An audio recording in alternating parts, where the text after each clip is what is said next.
Buen día, chicos.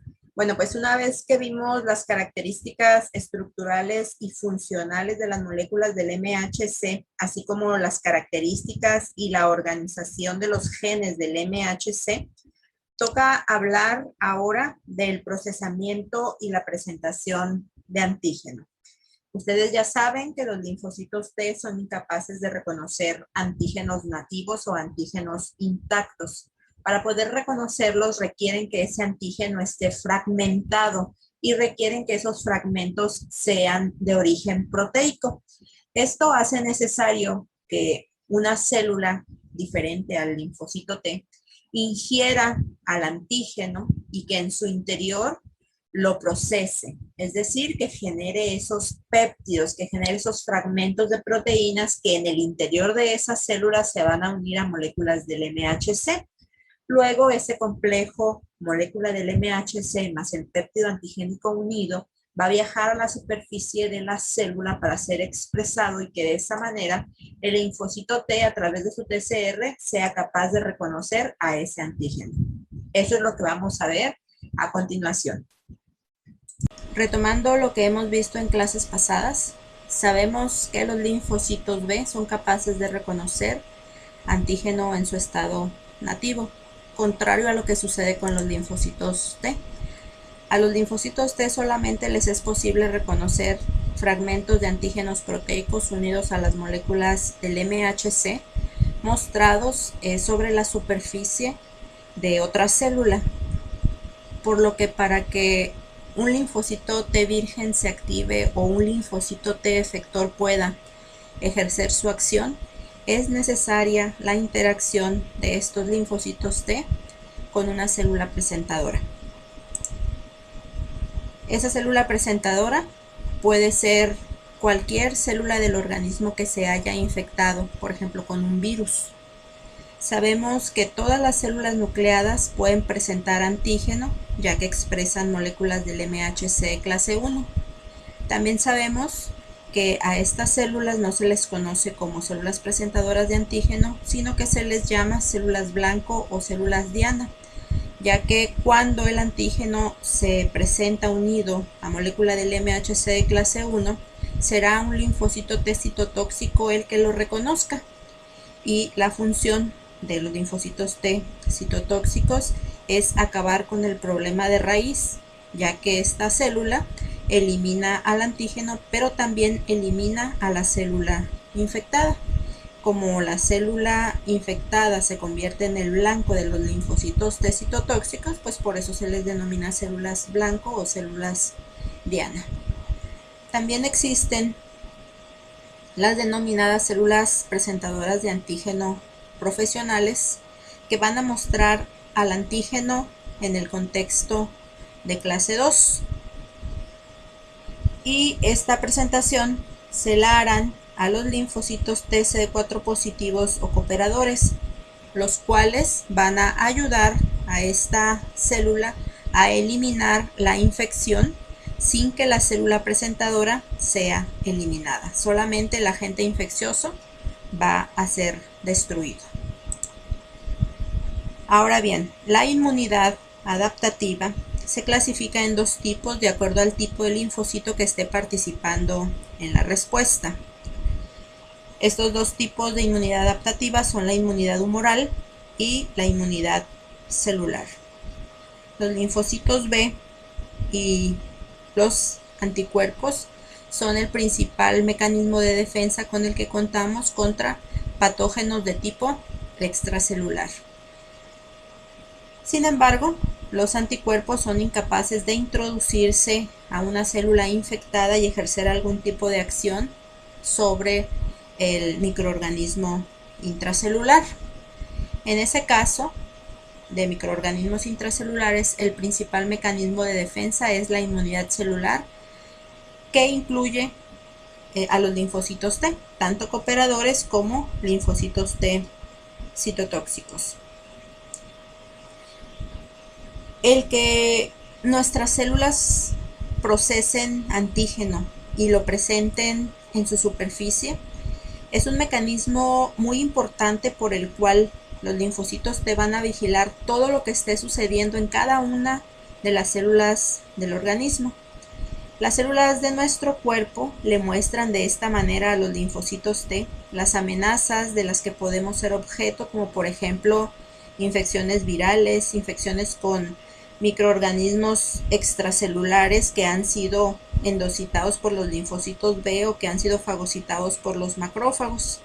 Incluso la inmunidad celular también detecta células que se han transformado en células malignas. Todo esto constituye una amenaza para la integridad del organismo, pero ahí están los linfocitos T para actuar en contra de todo esto. Al proceso por el cual los patógenos o sus productos son degradados para generar péptidos antigénicos que pueden unirse de esta manera a las moléculas del MHC, se le denomina procesamiento de antígeno. Y al hecho de mostrar al péptido unido a las moléculas del MHC sobre la superficie de la célula presentadora para que sea reconocido por los linfocitos T antígeno específicos, se le conoce como presentación antigénica. Como vemos en esta imagen y como ustedes recordarán, la presentación de antígeno y el reconocimiento de ese péptido por el TCR de los linfocitos T constituye la primera señal que es necesaria para la activación de los linfocitos T.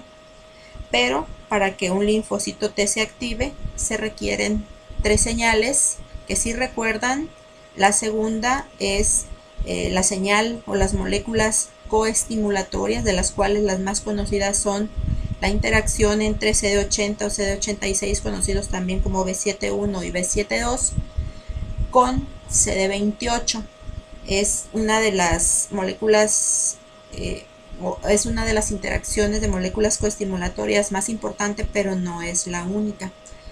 La tercera señal que se requiere para la activación de los linfocitos T es la interacción de las citocinas producidas por la célula presentadora con los receptores que existen para ella sobre la superficie de los linfocitos T.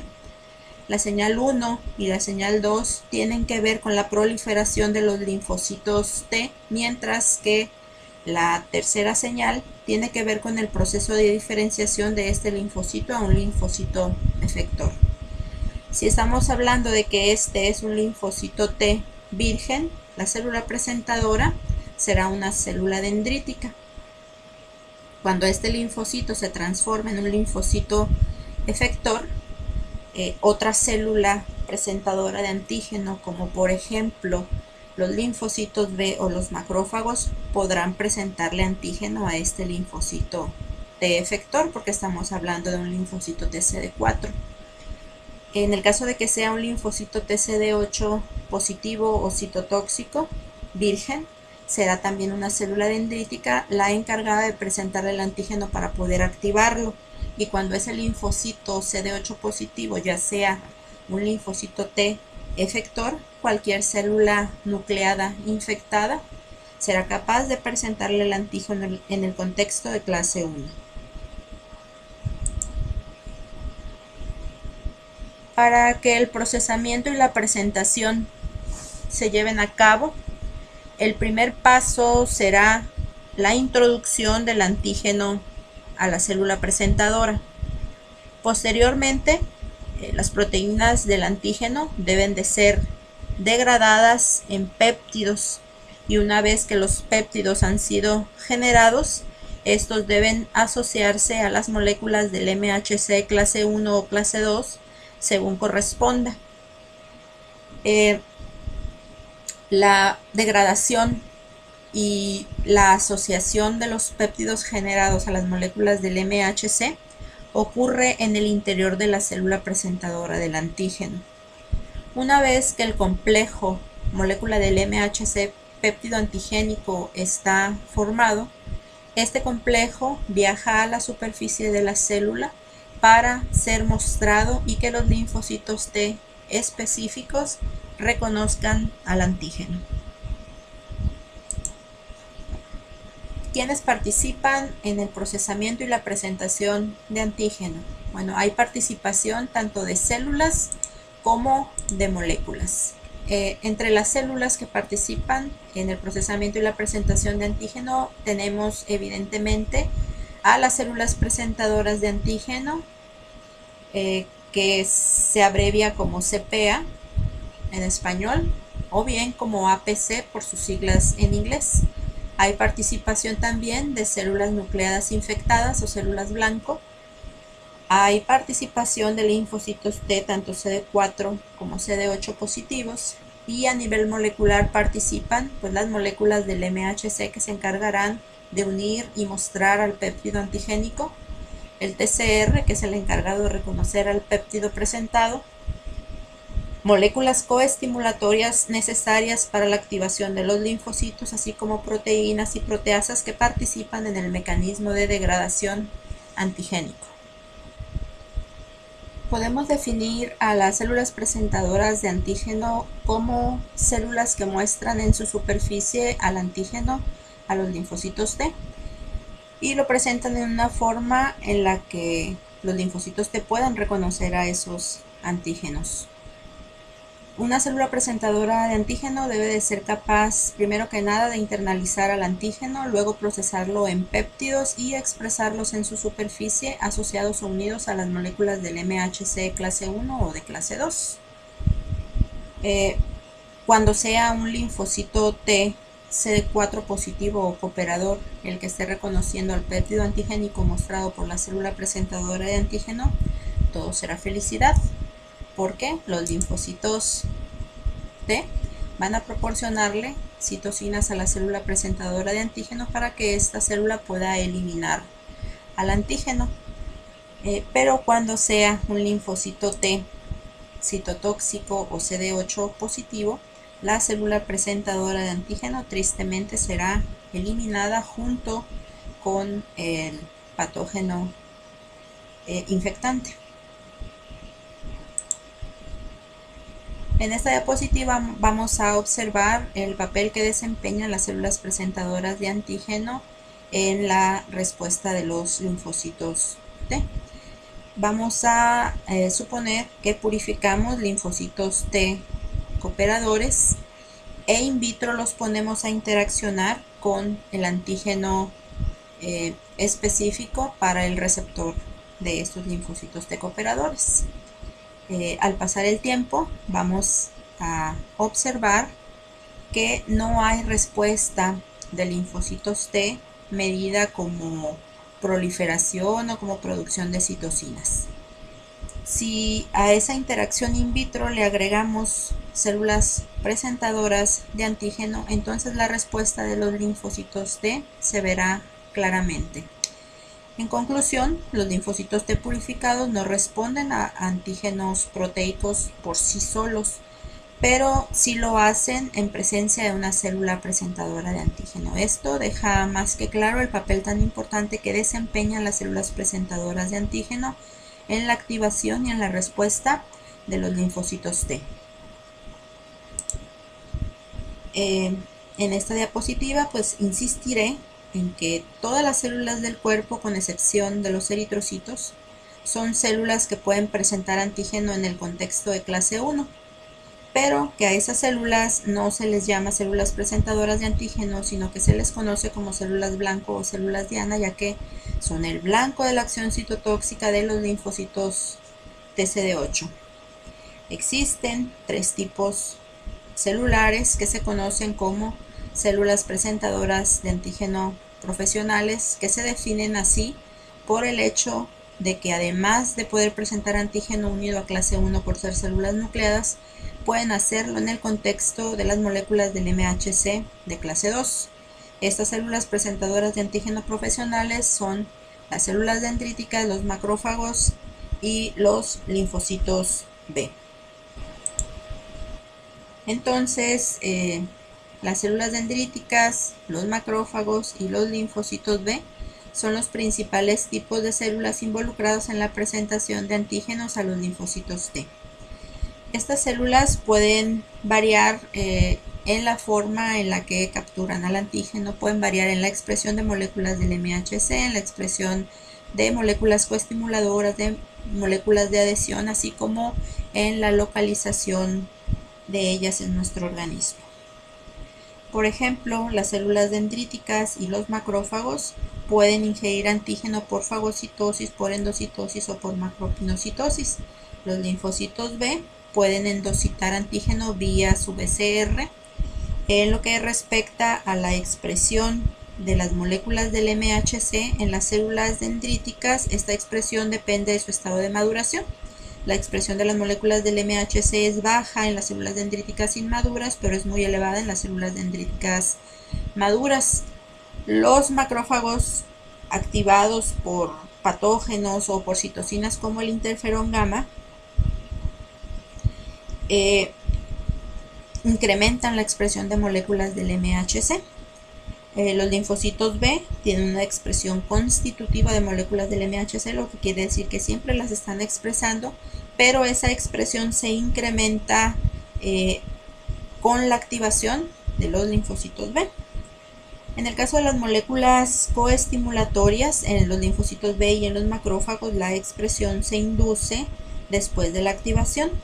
Y en las células dendríticas la expresión de las moléculas coestimulatorias es muy elevada cuando se encuentran en los órganos linfoides secundarios, como por ejemplo el ganglio, es decir, cuando ya están maduras. En lo que respecta a la localización, las células dendríticas las podemos encontrar prácticamente en cualquier parte de nuestro cuerpo. Los macrófagos se encuentran presentes en los órganos linfoides, en tejido conectivo y en las cavidades corporales. Los linfocitos B los podemos encontrar recirculando en sangre periférica, en la linfa, en los órganos linfoides secundarios. ¿Cuál es el efecto que causan estas células presentadoras de antígeno? Bueno, cuando una célula dendrítica presenta antígeno, esto va a resultar en la activación de los linfocitos T vírgenes. Cuando un macrófago presenta antígeno, el resultado es que ese macrófago incrementa su capacidad microbicida. Cuando es un linfocito B el que está funcionando como una célula presentadora de antígeno, va a recibir ayuda de los linfocitos T para transformarse en una célula plasmática productora de anticuerpos. De las tres células presentadoras de antígeno profesionales, la célula presentadora de antígeno por excelencia son las células dendríticas, ya que debido a las características que mencionamos, estas células son las encargadas de vincular a la inmunidad innata con la inmunidad adaptativa e iniciar las respuestas inmunológicas primarias contra los antígenos. ¿Por qué? Porque son las únicas células capaces de activar a los linfocitos T vírgenes. Nosotros sabemos que las células dendríticas convencionales se generan o se producen en la médula ósea y salen inmaduras de la médula ósea. Luego estas células inmaduras van y se localizan en todas y cada una de las partes de nuestro organismo. Sabemos que, por ejemplo, en la piel las células dendríticas se conocen como células de Langerhans, y las células que se encuentran en los espacios intersticiales de los órganos se conocen como células dendríticas intersticiales. Estas células son células inmaduras cuya principal función es ser centinela de los tejidos en los que se encuentran y capturar antígeno. Una vez que capturan antígeno, estas células inician con su proceso de maduración, se desprenden, por ejemplo, del epitelio, en el caso de que sean células de Langerhans, se introducen a los vasos linfáticos y se dirigen a órganos linfoides secundarios como los ganglios. En ese trayecto, la célula dendrítica va madurando y se va transformando en una célula presentadora de antígeno profesional. Células inmaduras y células maduras poseen características diferentes, como ya lo mencionamos, pero aquí lo vamos a volver a decir. Por ejemplo, una célula dendrítica inmadura tiene como principal función capturar antígeno. Por lo tanto, los receptores o los PRRs con los que cuentan pues es elevado, porque su función capturar antígeno mediante esos PRRs. La expresión de las moléculas que se encuentran involucradas en la activación del linfocito, como por ejemplo las moléculas coestimulatorias, cuando la célula dendrítica es inmadura, pues es bajo o nulo. En lo que respecta a las moléculas del MHC, pues la expresión de estas moléculas en la superficie de la célula no es muy elevado, ni tampoco la semivida que tienen esas moléculas del MHC en la superficie de la célula. Todo esto va a cambiar cuando la célula dendrítica madura y cuando ya se encuentra en los órganos linfoides secundarios lista para presentar el antígeno. Ahí su función es precisamente esa, presentar el antígeno a los linfocitos T. Por lo tanto, disminuye la expresión de receptores necesarios para capturar antígeno. La expresión de las moléculas que estén involucradas tanto en la activación como en la presentación incrementará. Aquí podemos observar el incremento en las moléculas coestimulatorias, podemos observar el incremento en las moléculas del MHC, así como el aumento en la semivida de esas moléculas. En esta imagen podemos observar una célula dendrítica inmadura y pueden observar la gran cantidad de PRRs que tiene en su superficie. ¿Por qué? Porque su función es la captura de los antígenos. Después de que captura antígeno, ustedes pueden observar que el número de PRRs en esta célula disminuye porque ya empieza con su proceso de maduración, y parte de esa maduración consiste ahora en expresar receptores como el CCR7, que es específico para quimiosinas que se producen en la paracorteza de los ganglios linfáticos. Esa expresión del CCR7 lo que va a hacer es hacer que la célula se dirija a la paracorteza. Dirige la migración de esta célula a la paracorteza, que son los sitios donde se encuentran los linfocitos T. Una vez que llega a la paracorteza, pues su función va a ser presentarle el antígeno a los linfocitos T. Es capaz de presentarle antígeno a los linfocitos T vírgenes y activarlos porque le proporciona las 3 señales que estas células requieren para iniciar con su proceso de activación.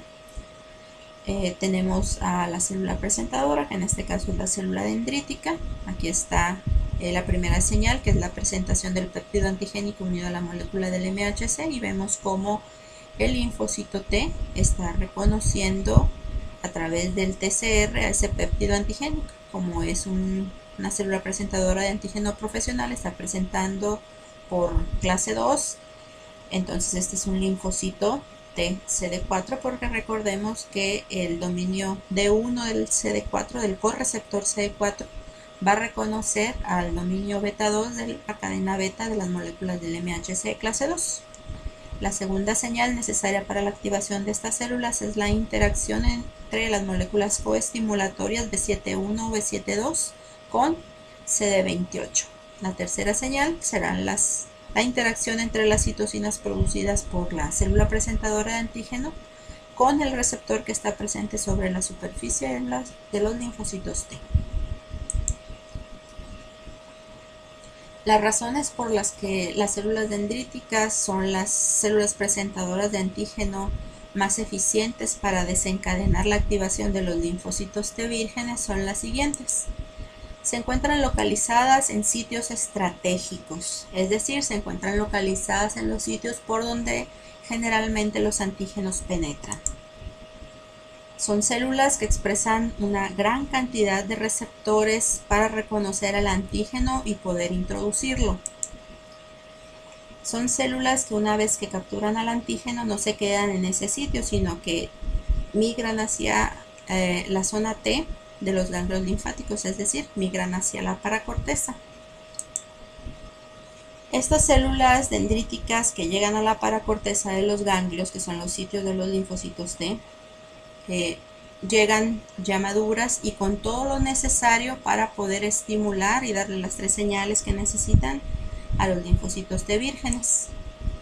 Y también pues poseen moléculas del MHC de clase 1 y de clase 2 a las cuales se van a unir los péptidos que van a ser presentados. Lo que vamos a ver a continuación es cómo se generan los péptidos y cómo se unen a las moléculas del MHC. También vamos a estudiar qué es lo que determina que el péptido generado se una a moléculas del MHC de clase 1 a moléculas del MHC de clase 2. Por último, recordaremos a qué subconjunto de linfocitos T va a ser presentado el péptido unido a la molécula del MHC. Para abordar estos puntos, recordemos que los patógenos pueden clasificarse en extracelulares e intracelulares dependiendo del sitio de multiplicación. Ejemplo de patógenos extracelulares son las bacterias, toxinas, algunos parásitos, y de patógenos intracelulares, los virus, algunas bacterias como listeria, clamidia, entre otras.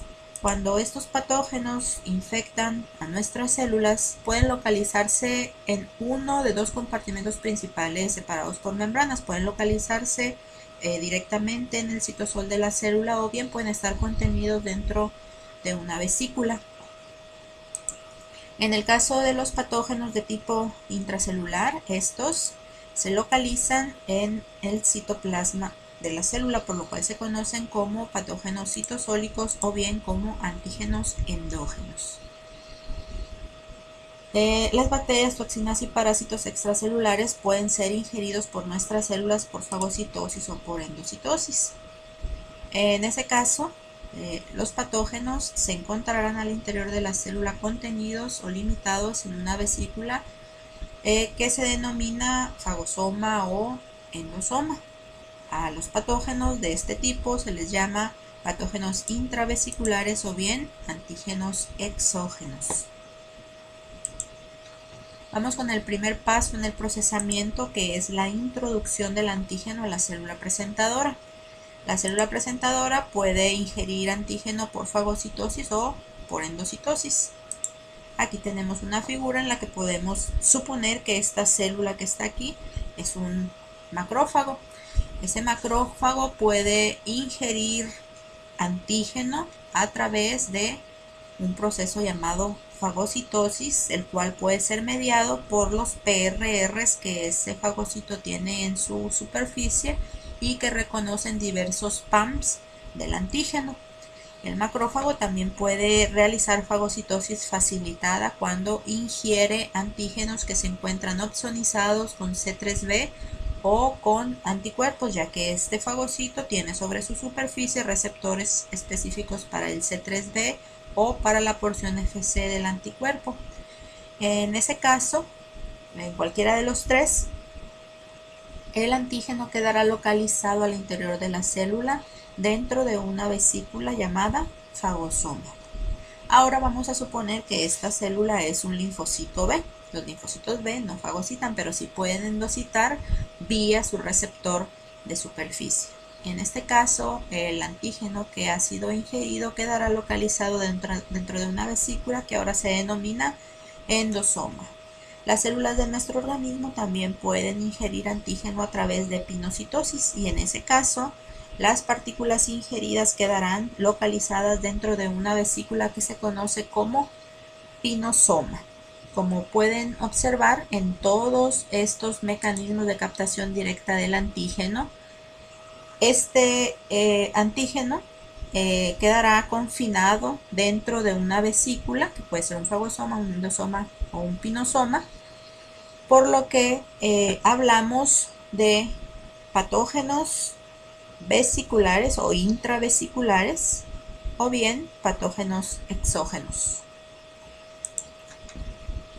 En algunos casos, los patógenos pueden ser ingeridos por endocitosis o por fagocitosis e inicialmente estar contenidos dentro de una vesícula. Algunas bacterias como Listeria monocytogenes tienen mecanismos que le permiten evadir al sistema inmunológico. Esta bacteria puede producir proteínas que le permiten escaparse desde el fagosoma hacia el citosol de la célula. En este caso tenemos un patógeno que inicialmente era intravesicular, pero que logra escaparse del fagosoma y se convierte en un patógeno ahora citosólico o endógeno. En el caso de los virus que inyectan su material genético a todas las células nucleadas de nuestro organismo, tenemos que ese es un patógeno citosólico o endógeno, ya que recordemos que el genoma inyectado puede insertarse en el genoma de la célula y utilizar la maquinaria de replicación de la misma para generar nuevas partículas virales, y las proteínas virales se encontrarán libres en el citosol de esta célula. En resumen, podemos decir que la introducción del antígeno a las células presentadoras de antígeno puede llevarse a cabo a través de fagocitosis, endocitosis, inyección de material genético o bien escape del fagosoma. ¿Qué células fagocitan? Pues fagocitan los macrófagos. ¿Qué es lo que pueden fagocitar los macrófagos? Antígenos como por ejemplo bacterias. Al fagocitar bacterias, el macrófago las tendrá contenidas dentro de una vesícula conocida como fagosoma. ¿Quién o qué tipo de célula puede endocitar antígeno? Los linfocitos B. Cuando el linfocito B endocite un antígeno, lo va a tener también contenido dentro de una vesícula que ahora se va a llamar endosoma. A todas las células de nuestro cuerpo se les puede inyectar material genético. O sea, los virus pueden inyectarle material genético a todas las células con núcleo de nuestro organismo. En ese caso, las proteínas virales se encontrarán libres en el citosol de esa célula. Algunas bacterias que inicialmente entran a la célula y por fagocitosis y están contenidas dentro de una vesícula, pueden escaparse de esa vesícula e irse a residir y multiplicarse en el citosol de la célula, por lo que las proteínas de esta bacteria se encontrarán libres en el citosol de la célula. ¿Y por qué es importante que conozcamos la localización del patógeno dentro de la célula presentadora de antígeno? Bueno, pues porque dependiendo del sitio o el compartimento en donde el antígeno se encuentra, será la vía de procesamiento que se utilice para generar los péptidos antigénicos. Si el antígeno se encuentra en el citosol, la vía de procesamiento que se va a utilizar para generar los fragmentos será el procesamiento endógeno, conocido también como proteasomal. Y en el caso de que los antígenos se encuentren confinados dentro de una vesícula, el procesamiento que se llevará a cabo para generar los péptidos antigénicos se llama procesamiento exógeno o lisosomal. Dependiendo también de la localización del patógeno, el péptido generado se unirá a moléculas del MHC o bien a moléculas del MHC clase 1, o bien a moléculas del MHC de clase 2. Si el péptido se generó a partir de un antígeno citosólico o endógeno, ese péptido se unirá a moléculas del MHC clase 1, pero si el péptido se generó a partir de un antígeno que se encontraba dentro de una vesícula, ese péptido se unirá a moléculas del MHC clase 2. Por lo tanto, podemos decir que existen dos vías de procesamiento dependiendo de dónde se encuentre localizado el patógeno. Si el patógeno se encuentra localizado libre en el citosol de la célula, ese patógeno va a ser procesado por la vía endógena, proteasomal o del MHC de clase 1. Endógena se llama pues porque es un patógeno endógeno. Proteasomal porque quien va a generar los péptidos es un complejo multicatalítico llamado proteasoma, o también se conoce como vía de procesamiento de clase 1 porque los péptidos generados se van a unir a clase 1. La otra vía de procesamiento es la vía exógena, lisosomal o del MHC de clase 2. En este caso, los patógenos que entran a procesarse por esta vía son los que se encuentran dentro de las vesículas y que fueron ingeridos por fagocitosis o por endocitosis principalmente. Los péptidos que se generen como resultado del procesamiento por esta vía se asociarán a moléculas del MHC de clase 2. En la vía endógena proteasomal o de clase 1, que es la primera que vamos a ver, el único requisito para que las proteínas antigénicas se introduzcan para procesarse por esta vía es que se encuentren en el citosol de la célula, y tal es el caso de proteínas virales y de proteínas de bacterias que han logrado escaparse del fagosoma y localizarse en el citosol de esta célula.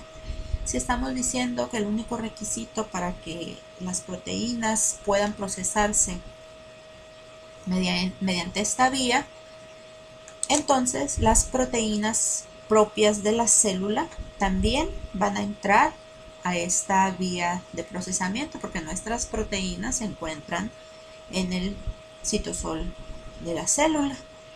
Estas proteínas se procesan, los fragmentos se unen a moléculas del MHC de clase 1 e incluso ese complejo molécula del MHC péptido antigénico es expresado sobre la superficie de esta célula nucleada sana.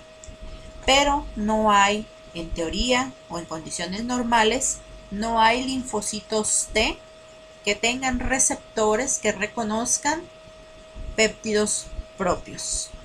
Cuando esta célula nucleada deja de ser una célula sana y se infecta con un virus, por ejemplo, ahora además de las proteínas propias libres en el citosol, habrá también proteínas del virus. Esas proteínas virales se van a procesar por la vía endógena, van a generarse los péptidos virales y ahora se van a expresar en la superficie unidos a las moléculas del MHC de clase 1, y para estos péptidos virales sí existen linfocitos que tengan receptores específicos y el reconocimiento y activación de los linfocitos T se va a llevar a cabo.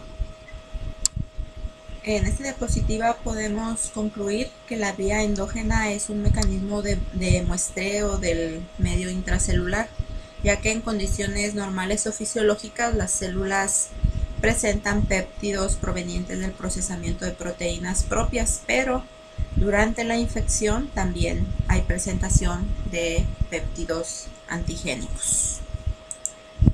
En la vía endógena vimos que el requisito para que los antígenos entren a esa vía de procesamiento es que se encuentren en el citosol de la célula. En la vía exógena el requisito es que el antígeno extracelular entre a la célula por fagocitosis o por endocitosis y que por lo tanto se encuentre localizado al interior de la célula dentro de una vesícula llamada fagosoma o endosoma. A continuación vamos a ver las vías de procesamiento de manera general. Tenemos primero a la vía de procesamiento endógeno, en donde las proteínas citosólicas, que pueden ser proteínas propias que ya hayan cumplido con su vida media, proteínas recién sintetizadas que tengan o que estén mal plegadas, así como proteínas citosólicas de virus o de algunas bacterias, bueno, pues todas ellas van a unirse a una proteína que se llama ubiquitina, y la ubiquitina hace que estas proteínas citosólicas marcadas se dirijan a un complejo multicatalítico cilíndrico que tiene una alta actividad proteolítica que se llama proteasoma. Ahí en el proteasoma las proteínas citosólicas van a ser degradadas en péptidos. El proteasoma va a liberar a los péptidos en el citosol. El paso siguiente es que estos péptidos se unan a las moléculas del MHC. Las moléculas del MHC de clase 1, que es a las que se deben de unir, se encuentran en el retículo endoplásmico, de tal manera que estos péptidos tienen que entrar al retículo endoplásmico para unirse a las moléculas del MHC de clase 1. Las proteínas TAP o transportadoras 1 y 2 son las encargadas de permitir el paso de los péptidos al lumen del retículo endoplásmico. Una vez que el complejo péptido antigénico molécula del MHC de clase 1 se ha formado, este complejo en una vesícula va a pasar al aparato de Golgi, y ahí se le va a dar el acabado a la molécula del MHC de clase 1, es decir, se le van a agregar los carbohidratos. Recuerden que son glicoproteínas. Y después de que se agregan los carbohidratos, el complejo forma otra vesícula y se dirige a la superficie celular para fusionarse con la membrana plasmática y que el complejo sea presentado a los linfocitos T, CD8 o citotóxicos. En el caso de la vía de procesamiento exógena, tenemos a los antígenos dentro de un fagosoma o de un endosoma. Nosotros ya sabemos cuando vimos fagocitosis que estas vesículas van a fusionarse con los lisosomas, que el pH se va a acidificar y entonces las enzimas lisosomales se van a activar y van a degradar a los antígenos proteicos en péptidos. Ya tenemos los péptidos. Falta que estos péptidos se unan a las moléculas del MHC, en este caso de clase 2, las cuales están siendo sintetizadas también en el retículo endoplásmico. Cuando la cadena alfa y la cadena beta se ensamblan, inmediatamente se le une una tercera cadena polipeptídica que se conoce como cadena invariante. Este trímero va a formar una vesícula y se va a ir en esa vesícula al encuentro de la vesícula que trae los péptidos antigénicos. Aquí los péptidos no van a entrar al retículo endoplásmico como sucedía en la vía de procesamiento endógena. Las dos vesículas, la que trae a los péptidos y la que trae al trímero, se van a fusionar y los péptidos, o el péptido más afín a la molécula del MHC clase 2 se va a unir al surco de unión para el péptido y eso, al igual que en esta vía, esa vesícula va a viajar con ese complejo, va a viajar a la superficie de la célula para ser expresado y presentado, pero en este caso a los linfocitos de CD4 positivos o cooperadores. Ahora vamos a ver las vías por separado y con un poquito más de detalle. La vía endógena primero. En el retículo endoplásmico, la cadena alfa y la beta 2 microglobulina que forman a las moléculas del MHC clase 1 están siendo sintetizadas de manera independiente. Cuando la cadena polipeptídica alfa se sintetiza, inmediatamente se le une una proteína chaperona llamada calnexina que le da estabilidad mientras se lleva a cabo el ensamblaje de la beta 2 microglobulina. Cuando la beta 2 microglobulina se ensambla con la cadena alfa, esta calnexina, esta proteína chaperona, se retira y en su lugar llegan otras proteínas chaperonas llamadas calreticulina y ERP57. Además, aquí podemos observar otra proteína que se llama tapacina. La tapacina se va a asociar en el espacio luminal del retículo endoplásmico a las proteínas transportadoras, que son las encargadas de que el péptido entre al retículo endoplásmico. Y esta tapacina también se va a unir a la molécula del MHC de clase 1, forma como un puente entre las proteínas transportadoras y las moléculas del MHC de clase 1, y esto facilita que los péptidos que entren o accesen al retículo endoplásmico se unan a la molécula del MHC de clase 1. Por su parte, en el citosol de la célula pues se encuentran las proteínas propias y también se encuentran las proteínas antigénicas que ya habíamos mencionado. Proteínas propias que ya hayan cumplido con su vida media, proteínas propias que estén recién sintetizadas pero que tengan problemas de plegamiento, o proteínas antigénicas van a unirse a la ubiquitina y esto las va a dirigir hacia el complejo multicatalítico del que hablábamos llamado proteasoma. Las proteínas entran al proteasoma y se degradan en péptidos de aproximadamente 8 a 16 aminoácidos con extremos carboxilo terminal básicos o hidrófobos. Estos péptidos son liberados por el proteasoma en el mismo citosol de la célula. Estos péptidos entran al retículo endoplásmico donde se encuentran las moléculas del MHC de clase 1 gracias a las proteínas transportadoras TAP1 y TAP2 con gasto de energía. Aquí en el retículo endoplásmico se encuentra una proteína que se llama ERAP. ERAP significa aminopeptidasa asociada al procesamiento de antígeno en el retículo endoplásmico. Y la función que tiene RAP es degradar proteolíticamente a los péptidos que tienen una longitud mayor a la que se requiere para que el péptido se pueda unir a moléculas del MHC de clase 1. Recuerden que los péptidos que se unen aquí deben de tener una longitud aproximada de 7 a 9 aminoácidos, y el proteasoma me está generando péptidos que pueden llegar a tener una longitud de más o menos 15 aminoácidos. Entonces el RAP se encarga de darles el tamaño o la longitud adecuada a esos péptidos para que se puedan unir a la molécula del MHC de clase 1.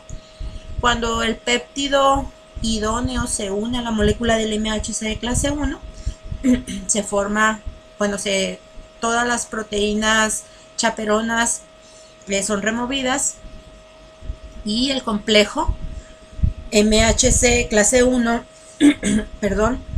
péptido antigénico, forma una vesícula, pasa al aparato de Golgi, se agregan los carbohidratos y luego el complejo forma otra vesícula del aparato de Golgi y se va a la superficie para ser expresado.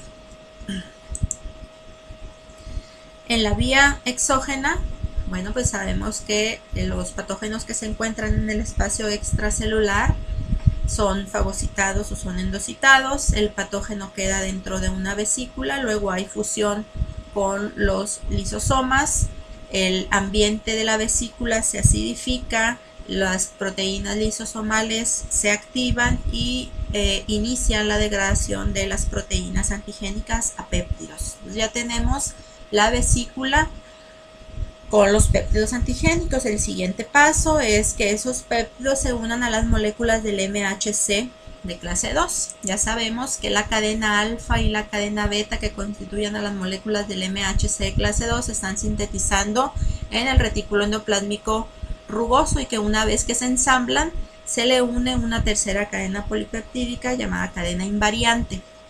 La cadena invariante tiene varias funciones. La primera es darle estabilidad a la molécula del MHC de clase 2. La segunda función es evitar que los péptidos provenientes del procesamiento endógeno o proteínas pequeñas que están siendo sintetizadas en el retículo endoplásmico se unan al surco de unión para el antígeno en las moléculas del MHC de clase 2. No queremos que péptidos provenientes del procesamiento endógeno ni proteínas pequeñas propias se unan a este sitio que está reservado para los péptidos que están acá en otra vesícula y que son producto de la degradación de antígenos exógenos. Esos son los que queremos que se unan. Por eso la cadena invariante protege ese sitio de unión para el péptido. Una vez que este trímero se forma, se genera una vesícula y esa vesícula va a ir al encuentro de la vesícula que trae los péptidos exógenos que deben de unirse aquí. En el caminito, el pH de esa vesícula se acidifica, se activan algunas catepsinas en esta vesícula que van a degradar a la cadena invariante y van a dejar un pequeño péptido de aproximadamente 24 aminoácidos protegiendo todavía el surco de unión para el péptido. Ese pequeño péptido de 24 aminoácidos se denomina CLIP, péptido asociado a la cadena invariante. Después de la unión de la vesícula que traía los péptidos con la vesícula que trae a la molécula del MHC clase 2 y al CLIP unido, pues ese CLIP tiene que ser removido para que uno de los péptidos, el más idóneo, se una a ese sitio de unión y sea presentado. Quien lleva a cabo la remoción del CLIP es una molécula que se llama HLA-DM. HLA-DM, si ustedes recuerdan, el gen que la codifica se encuentra en la región del MHC clase 2 y también se conoce como CD74. Una vez que HLA-DM, por provocarle un cambio conformacional a la molécula del MHC de clase 2, retira el CLIP, uno de los péptidos se va a unir a la molécula del MHC de clase 2 y luego esa vesícula va a viajar a la superficie de la célula, se va a fusionar con la membrana plasmática y la molécula del MHC de clase 2 con el péptido antigénico va a ser presentado a los linfocitos de CD4 positivos o cooperadores. Eso con relación a las dos vías de procesamiento de antígenos proteicos.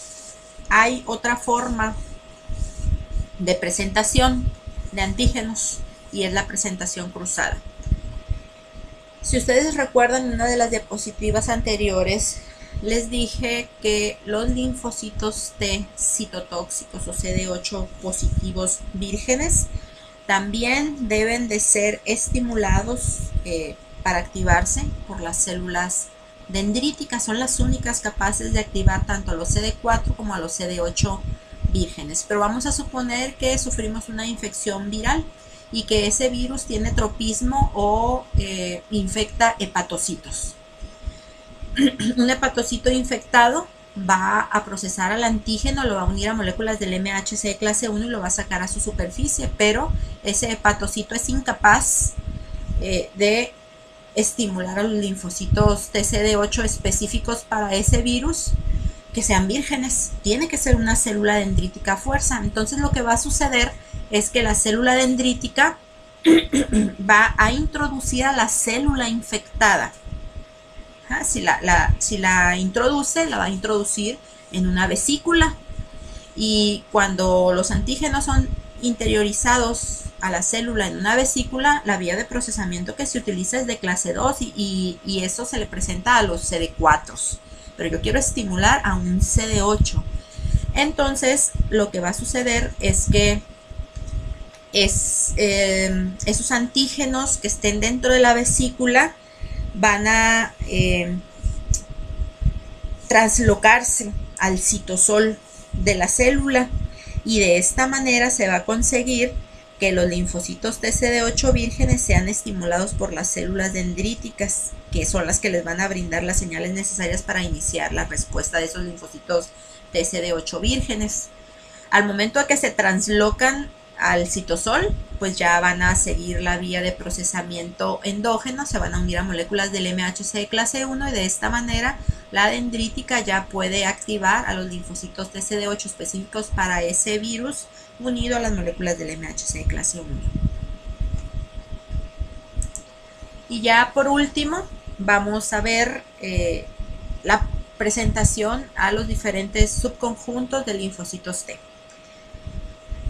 Si tenemos un antígeno citosólico que fue procesado por la vía endógena o de clase 1 o proteasomal, los fragmentos generados se van a unir a moléculas del MHC de clase 1 y van a ser presentados. ¿A quién? A un linfocito TCD8. ¿Qué es lo que va a hacer ese linfocito TCD8 con la célula presentadora? La va a matar. Va a matar a la célula diana que está presentando al antígeno.